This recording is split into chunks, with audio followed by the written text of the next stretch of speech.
ਬਿਸਮਿਲ੍ਲਾਹਿਰਰਹਿਮਾनिर्रहीम अस्सलाम वालेकुम ਦੋਸਤੋ ਮੁਸਤਕਬਲ ਦੇ ਵਿੱਚ ਬੱਕਰੀਆਂ ਪਾਲਣਾ ਇੱਕ ਬਹੁਤ ਵੱਡੀ ਉਮੀਦ ਰੱਖਣ ਵਾਲਿਆਂ ਵਾਸਤੇ ਮੁਨਾਫਾ ਬਖਸ਼ ਕਾਰੋਬਾਰ ਹੋ ਸਕਦਾ ਹੈ। ਖਾਸ ਤੌਰ ਤੇ ਉਹਨਾਂ ਲੋਕਾਂ ਲਈ ਜਿਹੜੇ ਥੋੜੇ ਪੈਸੇ ਤੋਂ ਆਪਣਾ ਕਾਰੋਬਾਰ ਸ਼ੁਰੂ ਕਰਨਾ ਚਾਹੁੰਦੇ ਨੇ। ਬੱਕਰੀਆਂ ਪਾਲਣਾ ਗਾਏ ਜਾਂ ਬੈਂਸ ਦੇ ਮੁਕਾਬਲੇ ਦੇ ਵਿੱਚ ਆਸਾਨ ਤੇ ਕਮ ਖਰਚ ਵਾਲਾ ਕੰਮ ਹੈ।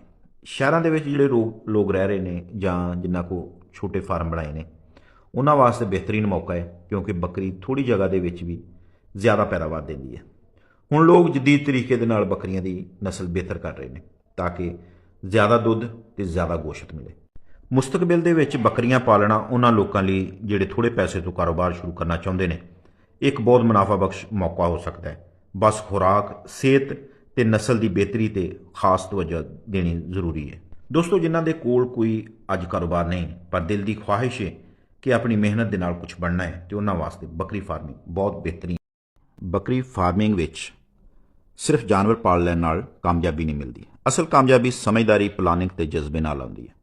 ਬੱਕਰੀ ਫਾਰਮਿੰਗ ਵਿੱਚ ਕਾਮਯਾਬ ਹੋਣ ਲਈ ਲਾਜ਼ਮ ਹੈ ਨੀਅਤ ਸਾਫ਼ ਤੇ ਦਿਲ ਮਜ਼ਬੂਤ ਹੋਵੇ।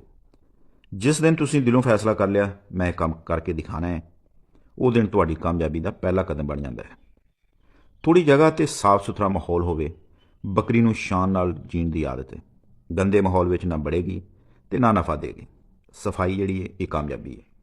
ਖੁਰਾਕ ਤੇ ਕਦੀ ਕੰਪਰੋਮਾਈਜ਼ ਨਾ ਕਰੋ। ਜਿਹੜਾ ਖਿਲਾਏਗਾ ਉਹ ਹੀ ਕਮਾਏਗਾ। ਅੱਛੀ ਖੁਰਾਕ ਦੋਗੇ ਤਾਂ ਬੱਕਰੀ ਦੁੱਗਣਾ ਮੁਨਾਫਾ ਦੇਵੇਗੀ। ਸਹੀ ਨਸਲ ਦਾ ਚੁਣਾਵ ਜ਼ਰੂਰੀ ਹੈ। ਬਗੈਰ ਸੋਚ ਸਮਝ ਕੇ ਲਈ ਗਈ ਨਸਲ ਨੁਕਸਾਨ ਦਿੰਦੀ ਹੈ। ਅੱਛੀ ਨਸਲ, ਅੱਛਾ ਮੁਨਾਫਾ।